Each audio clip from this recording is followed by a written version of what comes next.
morning, everyone. Welcome to episode 185 of Blowback, Exposing Imperial Decline. I have my regular special guest every other Friday, Lynn. She's a historian, geopolitical analyst, and author, and she has some expertise on history. And we're going to talk about neo-colonialism, colonialism, imperialism, and how it has changed really since probably the current global order that, started in 1945 after World War II, and then especially changed one more time with the dismantling of the Soviet Union. But in the image that we put for this episode, it shows, all the resources from Africa and really Central and South America really being piled on top of the continents of Europe and the United States. And so, a picture says 1,000 words, but that's really our topic. It's a broad one. That's what we're going to get into. Christine, can I just ask you at the outset here, how and why has colonialism changed? So back in the day, it was, they would put militaries everywhere, and they would, appoint a governor of the colony, and they would just run that colony. So how and why has that paradigm changed? Okay.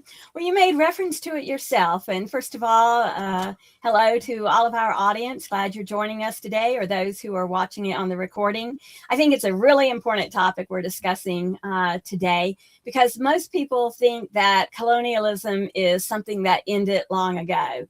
And they think only, as you were referencing, the British, the French empires.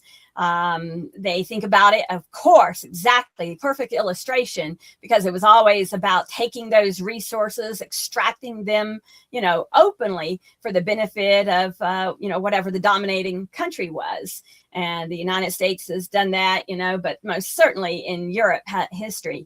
But that is actually an incomplete definition, because even though at that time it was, like you said, flags and governors, the broader definition of colonialism, which is completely in existence today, was defined by control. So it is simply the ability of one nation to assert its power to decide how other people are going to live and who's going to govern them, how their resources are used. And in the past, it was by that direct control, territorial control. But now, of course, it comes from that economic control, or else the threat of force.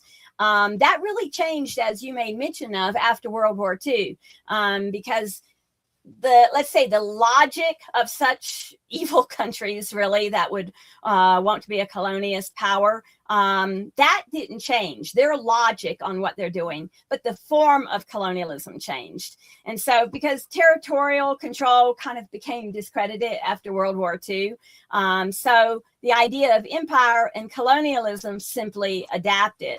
But when you take a look at it, I'd have to say that the neo-colonialism, which, we really make reference to the control economically, and think about it. We've got the International Monetary Fund. We have WEF. We have all of these economic controls, and countries that willingly, after World War II, again, very good that you mentioned that in your opening statement, willingly subjected themselves to essentially become colonies of the United States. And once they allow that full integration of U.S. military bases, they essentially are colonies. So, when we go back and forth between, colonialism used to be about territory, but modern colonialism is simply about the economic control, the political control, and most importantly, the strategic control. It really hasn't changed. It's just the form that has changed. And what again, why was that necessary? Why did they need to change the form?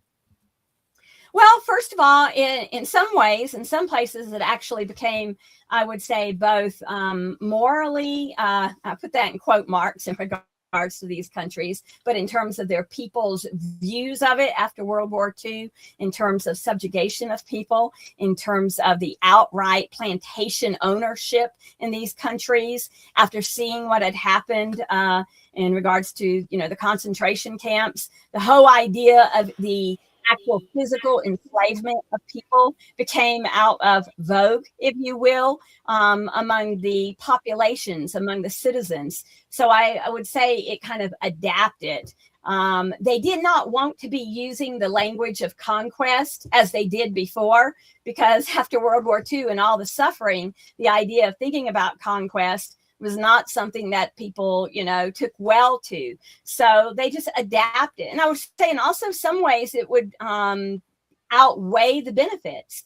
And if you can do it in, let's say, a more inexpensive way, then they would do so. And also the United States, which is, really going to be our focus today, wanted that hegemony, got that hegemony, and, decided on the best way to maintain it without actually taking the territory and military. But I would say, as we're all seeing right now, I think we're going from that neo-colonialism back to the original colonialism. When you take a look at what Trump is talking about, he is actually interested in the territory of other nations. Very dangerous. It's as if they don't have to obfuscate their actual intentions anymore by different words or different tactics. I think one important angle to understand is that there is an ideological struggle after World War II. And so the United States, was the biggest beneficiary of World War II. World War II resulted in this really unearned privilege. It was earned by the sacrifice of the communists in China and the communists in the Soviet Union, who won World War II, against the Japanese fascists, against the German fascists.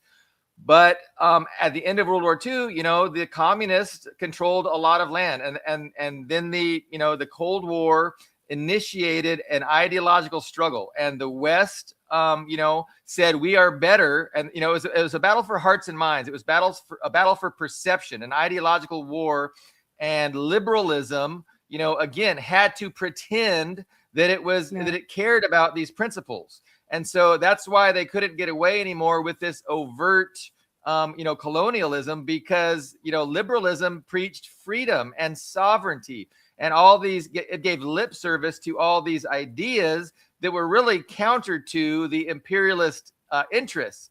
But it was important during the Cold War to paint themselves like liberal Democrats. And so we saw, once the Cold War was won, once the Soviet Union was dismantled, we saw how the United States and the West has kind of not really cared so much about being, abiding by their allegedly liberal principles, right? The rule of law has gone out the window. The respect for sovereignty has gone out the window. I mean, it never was there, but they tried to, they did their best to hide it and justify all of their imperialist actions with these, based on these liberal principles. But now they don't even do that. And so we see, the changing, the dropping of the pretense that they care about liberalism, and they're just behaving more like rank imperialists. So talking about sovereignty, what is the importance of sovereignty? How do we define sovereignty now? Well, I would say that true sovereignty would mean that a country has and chooses to, despite, which is very difficult, despite, the threats against it, maintains a control of its foreign policy, its monetary system, its military, its economic model in terms of the countries that it wants to interact with and trade, and essentially the ability to make decisions and making their independent decisions, and not letting those decisions be influenced by the threats against them. And I think the best way to think about sovereignty is to think about the examples in the world today. And to me, let's call it the most highly sovereign, if there's degrees on the spectrum, states right now are Russia and China and Iran and North Korea. I would put Pakistan in there. Then there's the heavily sanctioned ones. We see what happened to Venezuela. We see Cuba. But still, these are countries that we see maintaining those decision factors. Most countries in the world actually fail when you think about what sovereignty is. They might have one or two aspects of it, but if they are allowing, for example, usually the United States, of course, it's the United States, to control very important parts of how its country is run and the decisions that it makes, then it's not sovereign at all. Real sovereignty is not on paper. It's not about your flag or your borders or any of that and how much you want to claim independence and sovereignty as a nation. It's a matter of the functionality. And if they don't make their decisions, their economic policies and their foreign alignments independent of that, then they're not really free. If the coercion and the threat, sadly, if the idea of the punishment against them influences the decisions they make, then they're not sovereign. And I would say that there are very few sovereign states in the world today at all. What are some of the ways that the United States or the West in general influences countries to, steal and rob them of their sovereignty? How do they do that?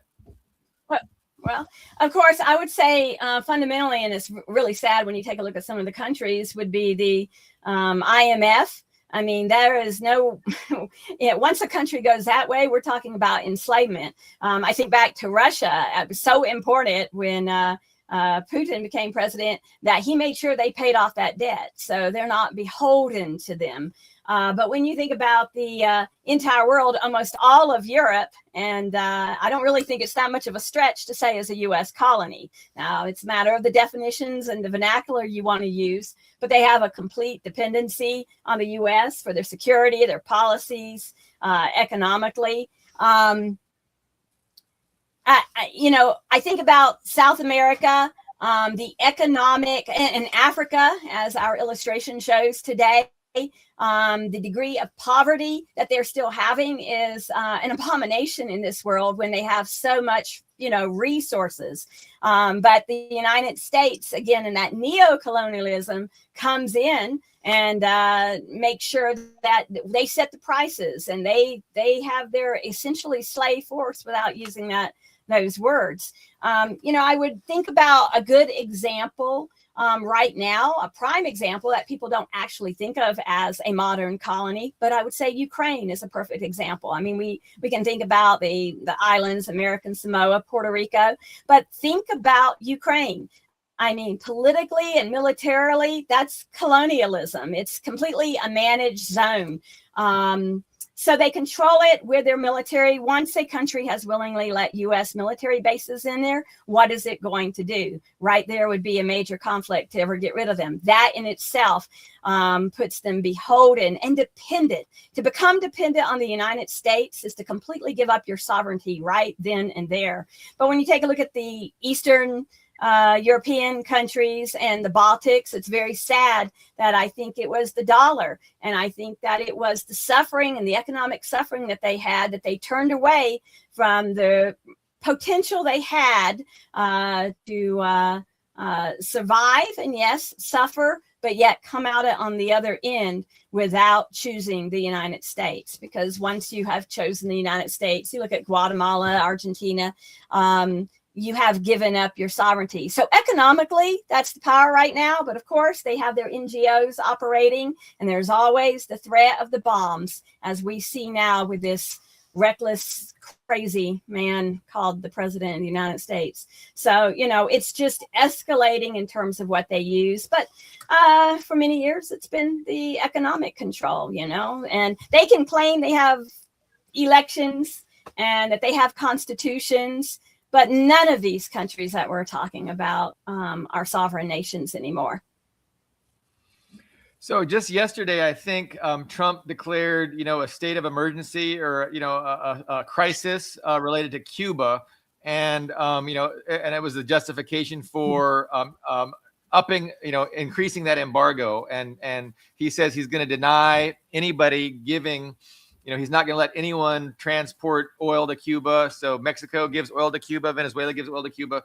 He says he's cutting Cuba off. He's going to, initiate a trade embargo, and he's upping the sanctions too. So economics is definitely one way that, the new colonialism works and the new imperialism.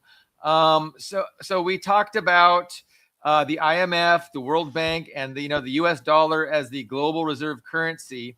And the system that was put in place post World War II gave the United States a whole bunch of power and control over the global economy. And it really handed them the ability to pick winners and losers and to decide who is going to be prosperous and be able to develop and who is not going to. And of course, if you are a country that does not do what we want, then you're going to be targeted, and we are going to use our global system that we have large control over, and we're going to, use these tools at our, that are in our power to use, and we're going to hurt you and punish you, and we're going to try and turn the people against you. We're going to bring misery, and so and that's what we've been doing to Cuba since the 50s, right? The embargo started once they overthrew our dictator Batista. We've been, embargoing them and trying to punish them for maintaining their sovereignty. I mean, that's essentially what their big crime is that they're sovereign and they're not going to, be our vassal. I wanted to mention this really great documentary. I've mentioned it on our show before. It's called Life and Debt, and it's about Jamaica. I think, and Jamaica, nobody really, we never went to war with Jamaica, but here's what happens. And this is another illustration of how neocolonialism works and how we maintain a global empire without putting, boots on the ground and a viceroy in charge. So there was a president in Jamaica, and we really wanted him to implement free trade, because with free trade, that is how we make dependent. That's how we make societies and nations dependent on our economy, right? So free trade was a Trojan horse, designed to indenture, all these other smaller countries and make them dependent on Western corporations. And so it, expands the, it'll increase the market, right? So a Western corporation now has this other, entire society or country, in this case, Jamaica, to buy its goods. So the president refused to implement these policies. And so essentially there was a coup. That president gets overthrown, and then we had a person waiting in the wings to take his place. So all of this was done behind the scenes politically and with the CIA. So we got in a government that will do our bidding, and they implemented these policies, these free trade policies. So they opened up their markets to Western exports like rice and sugar and things like that, and that had the benefit of destroying domestic production. So domestic agriculture production, domestic milk production, domestic rice production, and all the things that they would make and then consume themselves. All of those those industries were destroyed in Jamaica. So that had the added benefit for the United States of having a whole bunch of unemployed, unhappy, poor people in Jamaica. And so then you bring in the sweatshops. So you bring in Nike, you bring in all these other things, and now all these unemployed people who used to produce, food and things like that for the people, now all those people have to go work in your sweatshops, and they don't really have a choice. So you can kind of see how they flooded Jamaica with these cheap goods that the domestic producers could not match as far as price goes. And this, of course, ended up, making all those industries going bankrupt. And eventually they were no longer in existence. So they were no longer producing domestically. And they were then, dependent on these foreign exports. Well, what do you think the corporations do once you have a market that's dependent on your exports? Well, you raise the price. You undercut for a couple of years until everybody goes out of business, and then you raise the price. And so that's exactly, what happened. And it's insidious. And Jamaica is just one illustration of how that happens around the globe. But it's a great documentary showing exactly how it happens. And it's called Life and Debt. So I encourage everybody to watch that. But it's a good, it's just a great illustration of how neocolonialism works. I had a bunch of other thoughts, Christine, but let me ask you, so what I just explained, people are confused by neocolonialism. A lot of people don't think it exists. They think that states are sovereign and they're just of their own free will, aligning with the United States because they want to be free, right? So, what is it about this new system that confuses people and keeps them from really recognizing what's going on? Well, I think that a lot of it has to do with the carefully chosen language. Right now, what they have used, and since just like what you just now shared about Jamaica many times over, when you take a look at the banana republics, and then all of the regime changes, but now they're using words like peace and humanitarian aid and security and reconstruction and investment.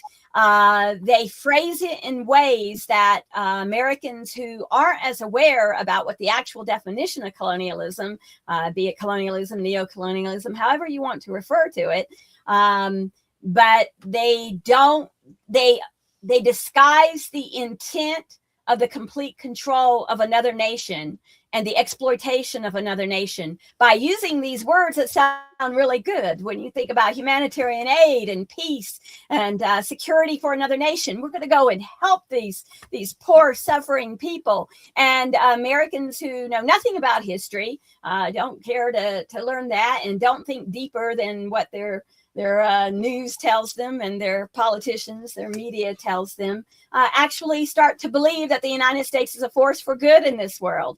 And so I think that's why it's very important that we stress, and everybody stress, the idea that this is colonialism, because I think most people, if they gave it thought, understand the evil of colonialism, but they use this lying language to conceal what the actual truth and the intent is. I would say, let's look at it, what's going on right now in Gaza. And you take a look at all of the words that are being used. It's a perfect example right now of modern colonialism. They displace the population. They then start to talk about all the territory, the land being underutilized. And then they start bringing in the words of the peace and this, quote, peace board nonsense. And we're going to help the people, and we're finally going to feed them, and we're going to give them security. What is the word they're using? Reconstruction. We're going to put investment there as if it's a good thing. And Americans hear that, and it is intended, and effectively so for many Americans, to make them start to switch to, again, the United States is going to come in here and rescue the suffering people. When on when you take a look at it, the housing, and it go back to what you were saying about Jamaica, in terms of Gaza, the housing is conditional. It may come later. It may be years from now. But what's not going to be years from now, just in the first 3 years, is going to be the land ownership, the development, the focus on profit. That's what it's going to be. So the Gazan people aren't going to have any say-so, no responsibility, no control whatsoever, no consent being given to this. And yet it's given to the Americans with all of the language as if we are coming in there to help. So again, it's going to be complete control.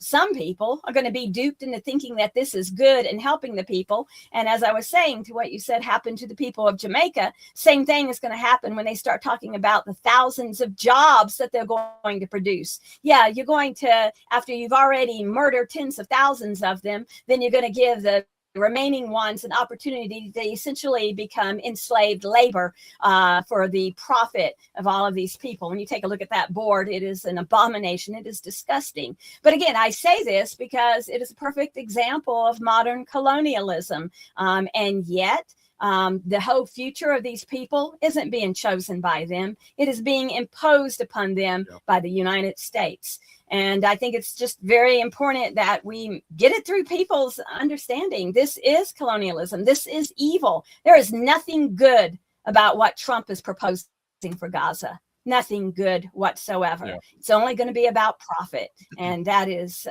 built upon the bodies of the dead, of the murdered. You triggered two broad thoughts, and I'm going to do my best to speak to them. So the first one was just about the propaganda industry and the global propaganda apparatus that is highly effective and highly efficient in the United States, headquartered in the West, really, but it really spans the globe. And so it is such an effective propaganda apparatus, and it is just constantly and unremittingly, putting forth the justification, the false justification for all these things. And so really, I don't know. I call it liberalism, and a lot of people don't understand that. And so I hate to talk in ways that aren't going to make sense to a lot of people, but I mean, it's just, it's like the religion of liberalism, where the West cares about these values, and that's what they're really after. And then they, everything they say and all the justifications for all these immoral acts are constantly being justified around the world, based on these principles. And so, people that don't really know what's going on, or don't really need to know what's going on, just absorb it, and they buy into it, and then it makes sense to them. Like, yeah, well, I mean, democracy's good. Like, you don't want the people of Iran, to get out from underneath these evil freaking mullahs and the ayatollahs. Like, come on, let the people be free. I mean, we should help them anyway. So no, it's insidious, because it's pandering to a mindset that they have spent generations, creating. And so this propaganda apparatus really, is a huge problem, but you got to be cognizant of it. You have to understand the role it plays in facilitating, this neo-colonialism, neo-imperialism. And then the other important aspect, the other important dynamic is the reality of oppositional class interests, and how in each of these countries, there's a wealthy elite whose interests are in alignment with the interests of the West. And it's those wealthy elite who we utilize and we count on. They come here, they educate their kids in our schools, they go back to their countries, and they're going to be the new government. And they're going to facilitate the extraction of wealth from their country to our country, and they're going to benefit from it. These elites are going to benefit from this exploitative relationship, where all of everything we want from that country gets, transferred over to our country. The people get screwed, but these wealthy elites are the ones that are getting paid off, and they're benefiting tremendously. And then they have the backing of the CIA, the US military, and they're protected. And so the people in that country are going to be attacked and murdered, mercilessly, if they try and stand up and demand sovereignty and demand a government that actually represents them. This is the dynamic. This is a paradigm that really happens in every African country, except for the ones that have overthrown it, like Niger. Thankfully, we see in the Sahel region that, governments are coming to power that are rejecting this. But I mean, this is the reality that people have lived with, in all of these developing countries for generations. And so, it's invisible. It is invisible to, regular people in Europe, regular people in the United States. They don't see this, but it is the actual dynamic that's at play. So those were the two things: was how we use the elite minority in each country as, we put them in power, and then they facilitate, what we want to have happen, the extraction and the exploitation. And then and again, it's all coded over, and it's all justified by this huge global propaganda apparatus that never talks about this obvious reality. Okay, Chrissy, thank you for listening. Absolutely. Yeah. I just see exactly what you described in terms of those countries that had the potential or still have the potential, and yet we see them going deeper and deeper into putting capitalism as their priority, and thus, getting that entanglement with the United States in degrees that they cannot even anticipate what may come of their country as a result of that. They're looking for short-term financial benefits. And that is the tragedy of it, because if some of these countries look back at their great histories, it was when they chose differently that they had the most power. And there are lessons to be learned there, to go back and make a new, let's say, if you will, a new combination. But I don't see that, because as you so accurately pointed out, those in power often, of course, are the ones benefiting, and they're not going to do that. In regards to that insidious propaganda, you are so right. We all know this. But my important aspect that I always share when I think about that is also the fact that, yes, that is a given, but it has been my experience over many decades that many of the American people are willfully ignorant. When you said they fail to see what the reality is, that's true, but that is because they have chosen to be blind and put the blinders on to keep them from seeing it. And when I say that, one could counter it and say, well, it's the propaganda. Yes, the propaganda is there, but one can always choose again. As soon as a fact, as soon as something instance, and if you're at all have any mental activity, intellectual, and wanting to know about history, you're going to find plenty of them that would make you go question and find out that truth. So I would have to say, for the most part now, I think it is a willful blindness. There are still those, and that is why we do a show like this, and other people do what they can to reach people, to make them start to think and question. But there are many in the United States that won't question a thing. You do not challenge their alliance with the American flag whatsoever. The facts do not matter to them, Billy Bob. I used to be somebody who was far more like optimistic that education is what the American people needed. I no longer feel that way. For a small percentage, and that's important, it is, and they can be reached. Because you and I and our listeners grew up with all of that indoctrination, but there came a point in our life, unless, you had been raised that way from someone who was already enlightened.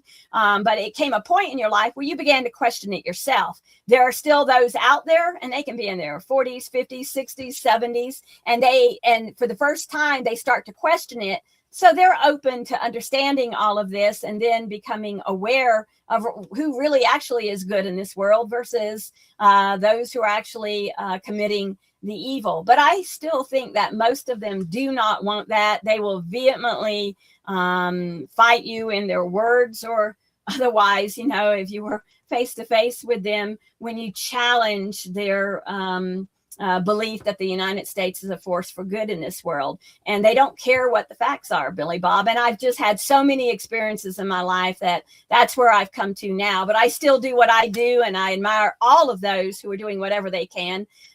Because there are people who will question, once you get that question, they're still capable of it. I've said it on previous shows.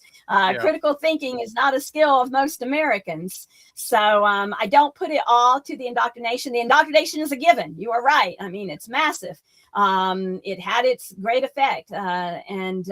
But still, people have a mind, and you can question, and most Americans don't even want to. And that's very sad. So that is what my comments would be on your comment there. Yeah, it's kind of like they have the luxury, right? They have the luxury of not needing to care and lying to themselves and just wanting to believe that lie. And they do, because at one point I didn't know what was going on. And it became apparent that what I was being told is going on isn't what's going on. And then I tried to figure out what's going on. And I think I have a pretty good idea. And I think most people can do that, right? I don't think I'm special. I think I had an actual interest in figuring things out. And I think there are those people, right, that are genuinely want to know what is going on. But yeah, I think that is unfortunately very small minority of people. And the rest of the people are happy to lie to themselves as long as their own world is not intruded upon.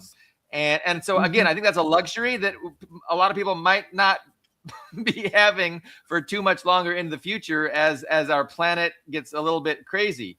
I mean, we'll see.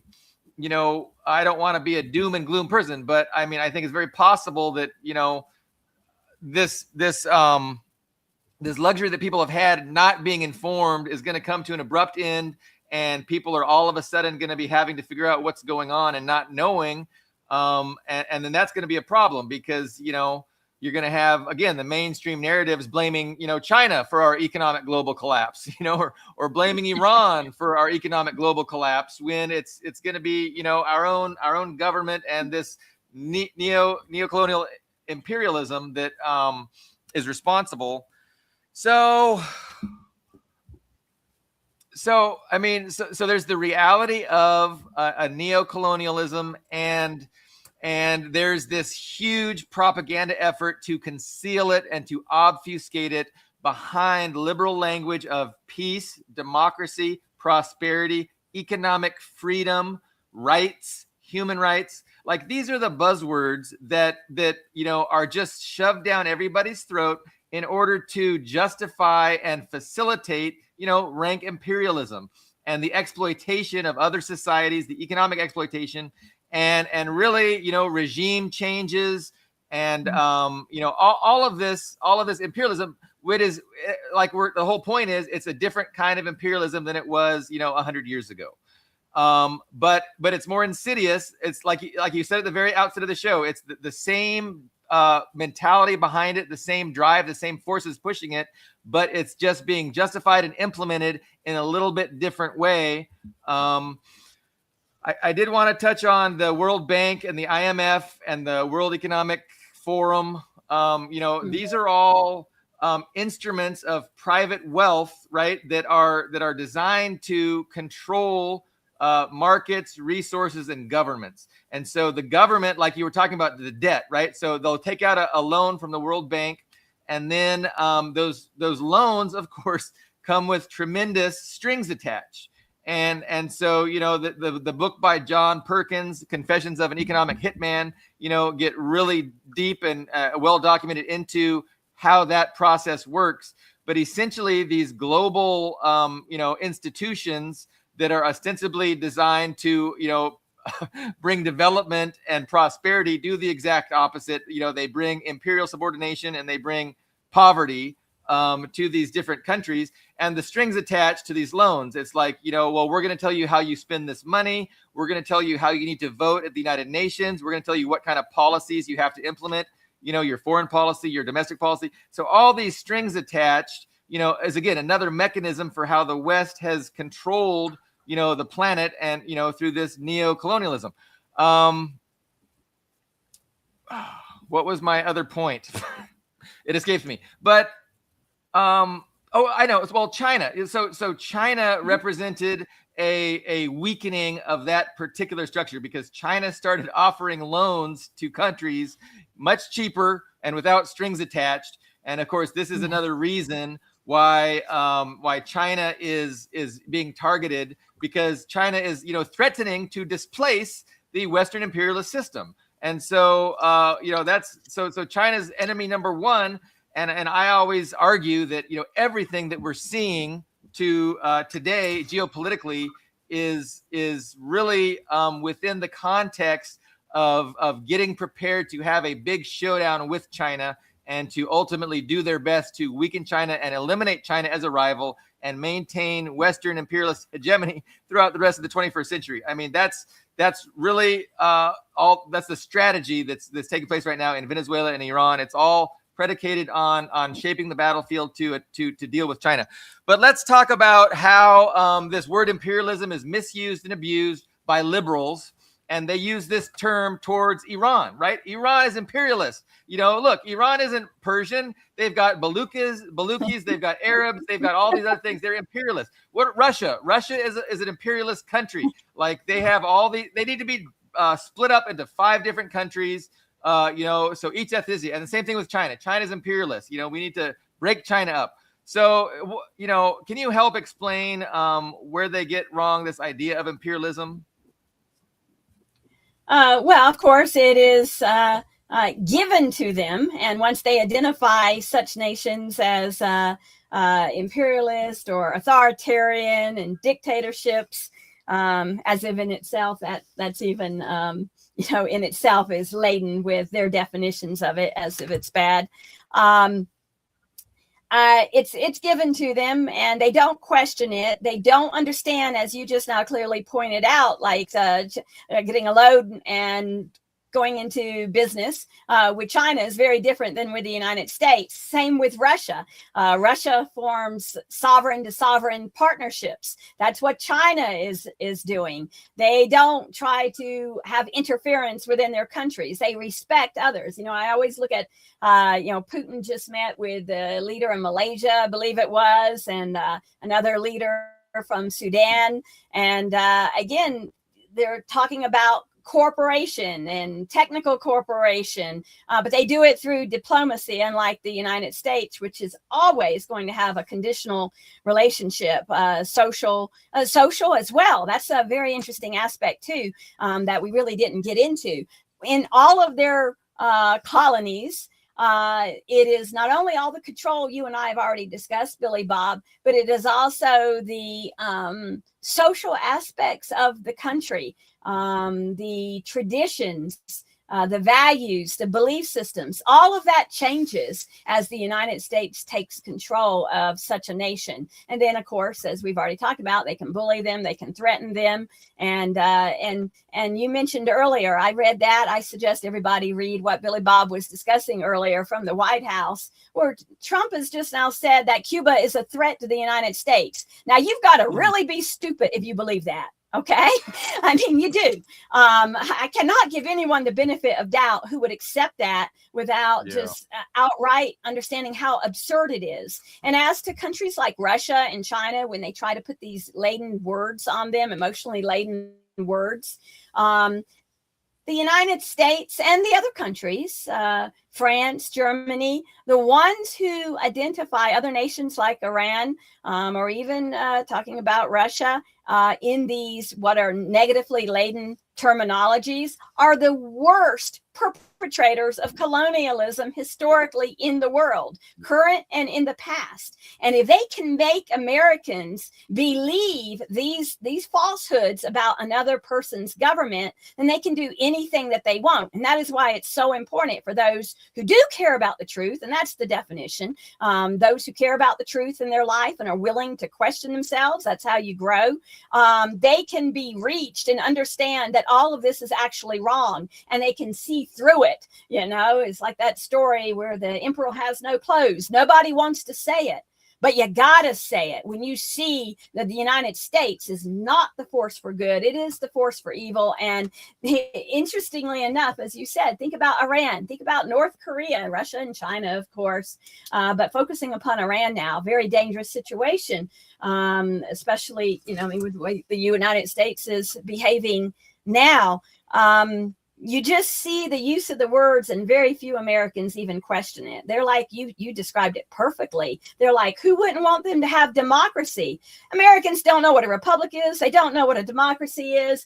And what they think is a democracy is the idea of being able to go out and get some munchy crunchies and drink and relax on the weekend. Nothing wrong with that, mind you. But that to me is what they live for, instead of what is the truth and what's making that possible. Do you really want to live your, quote, good life at the expense of other people? I think most people actually, if that question was pressed into their heart, they would say yes. But there are a few who would say no. And as soon as they become aware of it, they're going to reject what the United States is doing when Iran, Venezuela, Cuba, anywhere for that matter, Ukraine. But you see the hypocrisy, and they're trying to make people think these countries like Russia and China have hypocrisy.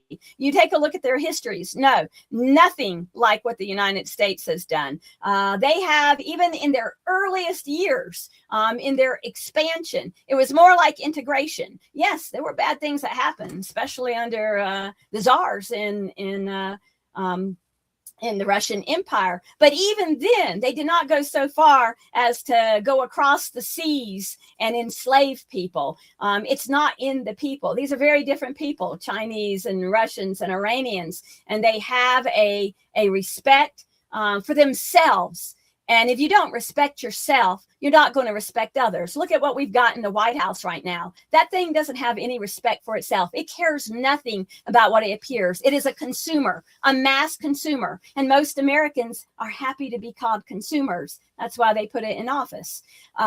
So I do have a dismal outlook for the United States. And I really go back to Iran.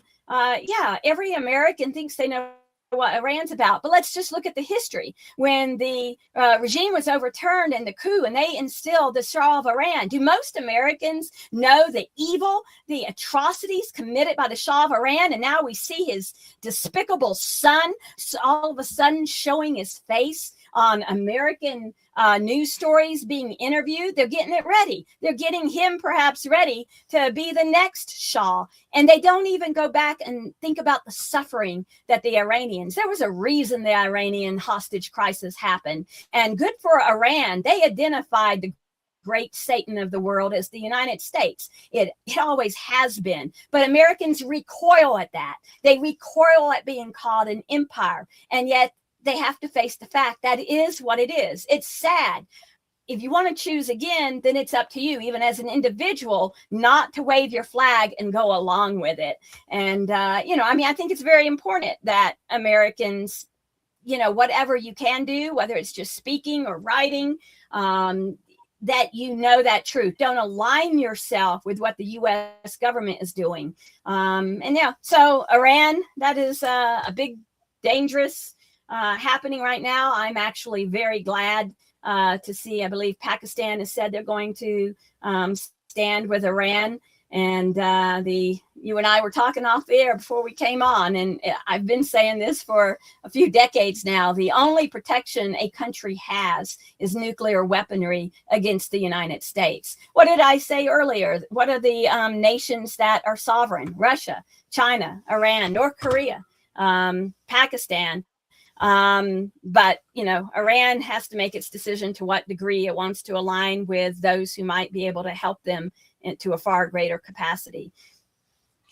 Yeah, it's very interesting to consider, the position that Donald Trump is in. Because ultimately, as the figurehead, for this Western empire, he's going to bear responsibility. Now, even if, he is not making these decisions, even if somebody else, a cabal is making the decisions in a back room behind him, he's still the figurehead and he's going to be held responsible. Mm-hmm. And so he's kind of in a dangerous position, because I don't think I think he's a narcissist. I think he cares about wanting the American people to think he's the greatest ever. Almost every tweet he's tweeting is just telling the American people how awesome he is and he's the best ever. So I think he cares, right? He cares about his legacy. He cares about, how he looks. And I think, he's in big danger of looking bad if he attacks Iran and Iran responds, by blocking the Strait of Hormuz and by, just taking all of the energy infrastructure in the Middle East offline. Like, that's going to be terrible for the global economy, and Trump is going to get a lot of criticism and blame. Now, Israel's going to be extremely happy, because then they've pulled Trump into this war, and now Trump's going to really have to go to war. Like, he's going to have to mobilize, but that's going to piss people off, and it's going to put him in a very bad position he doesn't want to be in. So what is he going to do? I mean, it is just extremely riveting to see if he does anything today, tonight specifically. If nothing happens today or tonight, I expect we're good for at least a week before something happens again. But yeah, and then, I mean, ultimately they have to, if they're going to weaken China, if they're going to significantly harm China's economy, you can't harm China's economy without collapsing the global economy. So you have to make a decision. Am I willing to sacrifice the global economy to harm my peer rival? And I think they're willing to do it. And so, but again, you're not going to be able to do that without harming the global economy. And then whoever does that is going to have a lot of criticism, a lot of people angry at them. So it's just, it's not easy running an empire. Empire ain't easy. And so, but it's just fascinating to watch it play out. Now, I wanted to make another point. Who does the empire represent? The empire represents the oligarch class, the wealthiest owners of the banks, of the industries. It's comprised of innumerable different factions that have, competing interests, but they also have overlapping interests. And the overlapping interests are that we want to maintain political control in the hands of those who represent the wealthy elite. They don't want democracy. So as part of their overlapping interests is to crush democracy, right? Democracy is when the majority of the will of the majority is what is able to influence the government, and they oppose that. So what we have in the West is oligarchy. It calls itself democracy, but it's really in direct opposition to democracy. Now, you made a point earlier that you said something like to the effect of, I don't want to have a good life at the benefit of other people being immiserated, right? You didn't use those words, but this was the idea that you were at the expense, at the expense of others, and that's exactly right. So I think, in the United States, because of the sacrifice of the communists in World War II, the United States was this tremendous beneficiary of that sacrifice. And the United States has accounted for half of the global economy and only 5% of the global population. So with that tremendous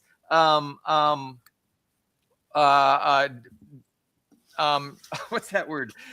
Inequality. I mean, it's a huge, tremendous, unequal. They're big beneficiaries of this wealth inequality. They have really used that vast disproportion of wealth to not do good things, right? They've really used that vast disproportion of wealth to benefit the interests of the already wealthy. So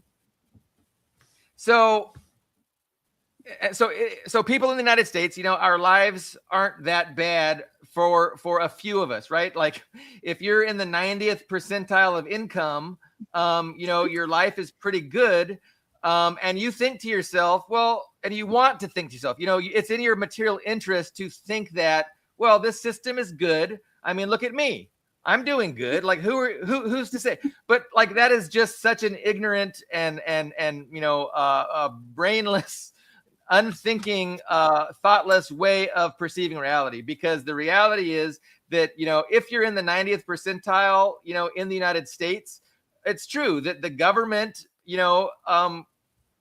I wouldn't want to say cares about your interest, because they really care about the interest of the 0.1%, but you're a beneficiary of that whole system. But it is at the direct expense of the rest of the planet. It's at the direct expense of the rest of humanity. It's at the direct expense of these other societies and their sovereignty. And to me, like if this system could give everyone what it's given me, like if everybody had the same quality of life, access to healthcare and education and a home and transportation, like if it could do this for everyone on the planet, I would be the biggest proponent of this system. But I know that is not the situation. I know that, what I have is definitely nowhere close to what's being offered, even to most Americans, much less most people in Honduras or Central Africa. So it's, thinking people need to realize that just because they might think that they're comfortable and think that their lives, are pretty good, it's not, it's at the expense. Like there's a sacrifice that other people are making for that. And we don't need a system to do that. We can have a better system, that doesn't guarantee your happiness based on immiserating hundreds of thousands of millions of other people anyway. Okay. 3 points. And I took the notes. You talked about Trump and his reputation, what is important to him. And a couple things merged there at the end in terms of talking about living at the expense of others. I'll address that first, since you were just now talking about that. I think that the percentage is probably far less than 10% that feel that they're doing well in the United States right now.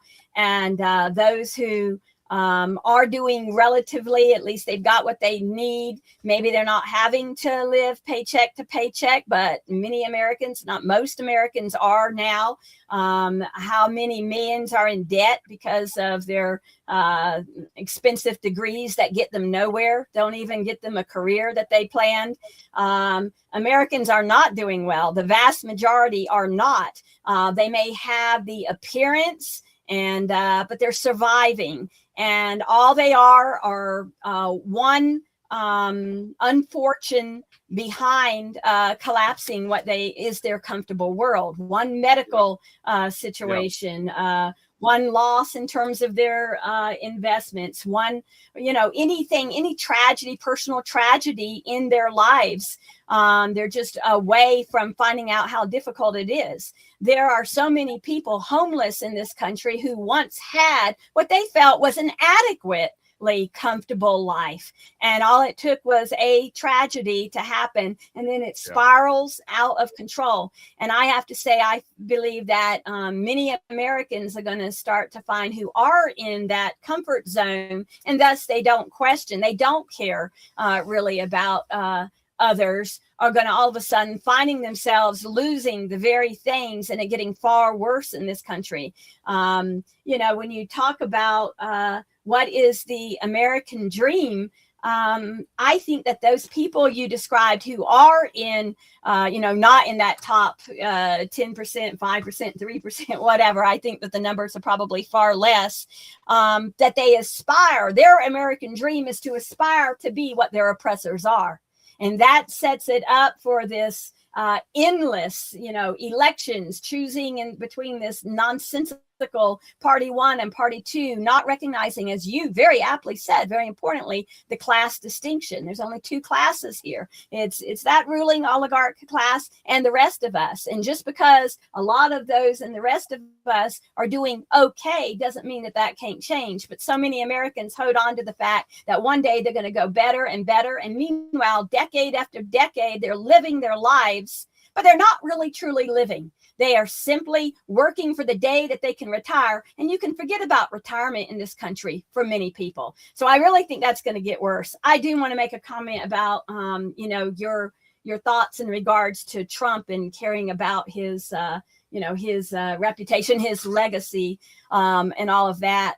I think that Trump is doing exactly what he was elected to do, not what people voted for him to do, being a non-interventionist and using all of those words. But I think he's doing actually about those who made sure that he was elected, financed that election. He's doing exactly what they want. People identify as some strong-willed person. On the contrary, I think he's a very weak man. I used to, and I will let our audience know, many years ago, I mean, this is just awful when I think about it, but many years ago, I used to think well of the man. Take it, this is many, many years ago. I read his books, and I admired a lot of the principles expressed in his books and how and so I have to say, seeing what he has become as a politician has shown me who the true person is and the true character. And that was very many years ago, but I actually thought he was intelligent. And now I see him for the stupid man he is. I don't think that his legacy and the things that you're talking about, yes, it's of course very important to him, but not in the way that you and I think about a world leader thinking about their legacy, because this man has a very distorted idea of what is important in life. And the things that are not important are the priorities in his life. And I do think, obviously, adulation is extremely important to him. But as long as he has the power, he can just continue to tell you how great you're doing and how great he is, enjoying the golden age of America. And as long as he is kept from any of the consequences, but I don't think he will be. I don't think the United States will be. But until then, until he actually starts suffering, and I mean his country suffering, will he perhaps question what he's doing, but not for the right reasons. I really don't think the man is very intelligent. I think he's really stupid. I thought so much more of him in many years ago again. But when you take a look at his social media and the way that he writes and his capital letters and thank you for bringing your attention to this matter, all this bunch of nonsense, the way that he talks. This is a stupid man, but he's doing exactly what he's supposed to do. He is surrounded by the warmongers, even in relation to Iran. There are people around him who want that war. As completely crazy as that is what they want. And really, it's a big joke among a lot of people, and you've heard it, I've heard it. Whoever is the last person to have spoken to Trump, that's the next thing coming out of his mouth. He has no independent thought, actually. He wants to present as he does, but he's a very dangerous man, because right now he is desperate, because he is losing in certain aspects that hegemony worldwide. And as BRICS grows, perhaps gets a, in commerce and and a currency of exchange, which they may very well do at their next meeting. He can come to threaten with this. That's why I laughed when I read his threats against Cuba. I laughed in this regard. All he has left is to talk about his stupid tariffs. But it's not working with the largest countries, and it is not working with countries that have dignity like Iran. None of this is going to work. I don't believe it's going to work with Cuba. I think that it is a matter of these countries maintaining it and not giving in at all to the United States. But he's a desperate man. Desperation makes somebody very dangerous. And I actually do think he is stupid enough, crazy enough, to again attack Iran. But I think that again, I think we made reference to it earlier. There is going to be hell to pay, and Americans themselves are going to die, certainly at the U.S. military bases, should he do that. But even that, I don't think is the deterrence in terms of his legacy. I think he's really thinking about right now, and he's desperate. That means he can't even think about that legacy. He thinks he's going to go down as the best president ever. He's going to go down as the worst, and who knows what he might get this country into, and the devastation on the continental United States. And that's the one thing, and something you said earlier, Billy Bob, that Americans haven't had. They haven't had missiles. They haven't had bombs. They have not had death. They virtually got out of World War II unscathed. There were those who died, and respect to those who died, but it was a fraction of the deaths, the millions, tens of millions of Chinese and Russians, Soviets who died. They've never really suffered. Well, that suffering is going to start, and it's going to start in the people out there listening to us as well. Most of them are intelligent, and they know it. But most of those around you and your neighbors, they don't have a clue, and they don't want you to tell them either. But it's only when they start suffering, and that includes the government, starts suffering. But remember, they are kept from it. As I said, Trump and the Congress, they are isolated from the repercussions that you and me, the everyday American, are going to suffer as a result. But anyway, there's my thoughts on a few things you said there. I agree. I mean, especially with that last part, like they are, they're happy to pursue policies to benefit themselves, and at the expense of, the vast majority of the workers in the same, of the same country, and then globally, humanity globally. And so that's all they're doing, and that's the problem with oligarchy is, they have interests that are opposite to our interests, and they're going to pursue those, and they don't care really. Like, it's not going to be a big deal if, the war doesn't go well for them. I mean, how many things have we seen? Like Libya, they just want to destroy it. They don't care about the people of Libya, and they don't care about the people of Iran. They're not trying to free the people of Iran. Iran, the government of Iran, is an obstacle to their global and especially regional hegemony in that very important part of the world. And so, they can just blow it up, and they themselves, the Lindsey Grahams of the world, are going to not suffer any repercussions. I mean, they might, get beat in November. The Democrats might be able to use that and then, lie to people and convince them that the Democrats are an actual alternative or an actual opposition party, even though they're going to, once they get in office, they'll be doing the same policies. But it's easy to, when you have a two-party system and both parties are owned by the same people, it's easy to run on the failures of the other party and pretend that you're all different. When I've just seen that too many times. Like, I'm 50, and every news cycle, that's what it is. And Trump himself ran on being anti-establishment, and that's the only reason he was popular, because they knew that people were sick to death of this ruling oligarchy, both parties. And so, because Trump was able to stand on that stage, denounce them, denounce the establishment, that gave him serious street cred with a bunch of people. But we see now, it was all a lie. It was finding out what we want to hear and selling it to us to get in power so you can do the same thing. And guess what? Barack Obama did the same exact thing 8 years earlier. I mean, he did the same thing. Hope and change. I'm different. And people were crying when he was elected. They had tears. Oh my God, is this real? I can't believe it. And it was the same as it ever was. And so by now, people on both Republicans, Democrats, they need to have some cynicism, and they need to recognize what game is being played here. It's class war. It's oppositional class interests. It's the oligarchy opposing democracy, trying to maintain their global empire. And to do that, they're going to have to go after China, Russia, and Iran. And guess who's going to sacrifice? Not them. I'm yelling into the microphone because I'm angry.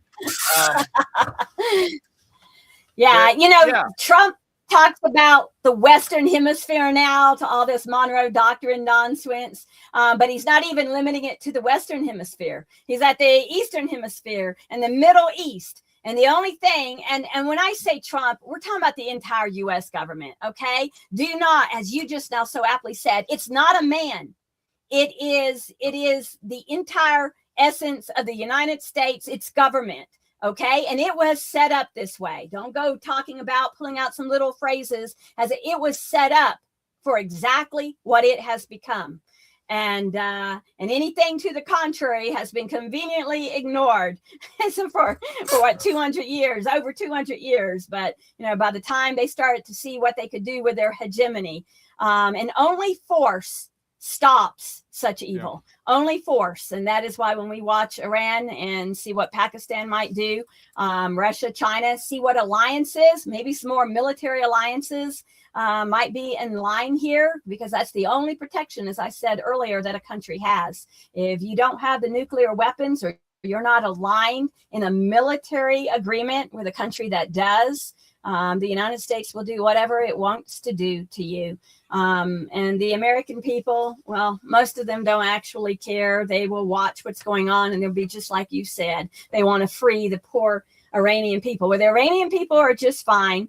And you and I know very well the lies that are told to them about their societies. Everybody has a right to their sovereignty, their independence, their religious convictions. Every nation should be respected. I look at how Putin meets with all types of leaders, very different than, the Russian Federation and how it operates. Xi does the same thing, but they just meet with who your leader is, and out of respect, and you have these sovereign deals. The United States is not that way, and is not about to become that way. And only force in these military interventions that it's going to do might change their course, not because of right or wrong, not because people wake up, but just because they suffer. And suffering the Americans are going to do. I really believe it. So, we're just describing an alternative worldview to the one that is, constantly being shoved down everybody's throat, constantly being propagandized around the world. But this alternative worldview, like you said, it's force that they recognize, and that is the only thing that keeps them. And that's why we as socialists, uphold the Soviet Union and the Red Army.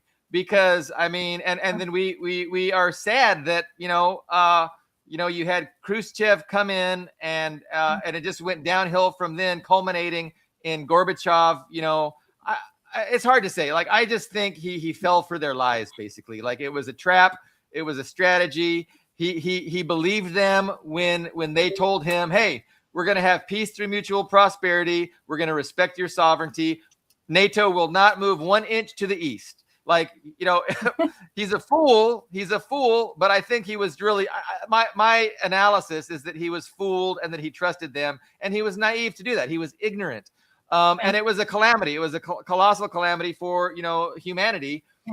Thankfully, there's other powers that, are even more strong, today than the Soviets were, especially economically.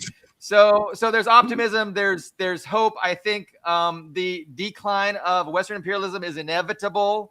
I think that's the trajectory we're going on. I think the events that are happening now demonstrate a desperation, on from the part of the West that understands that things are not going in their direction. And so the hope is that it goes out with a whimper and not a bang that, is very destructive to the planet and humanity. And it remains to be seen, because the West, they're kind of in charge of their own demise. And is it going to be catastrophic, or is it going to be facilitated in a good way, which does not, cause pain, suffering, and millions of deaths?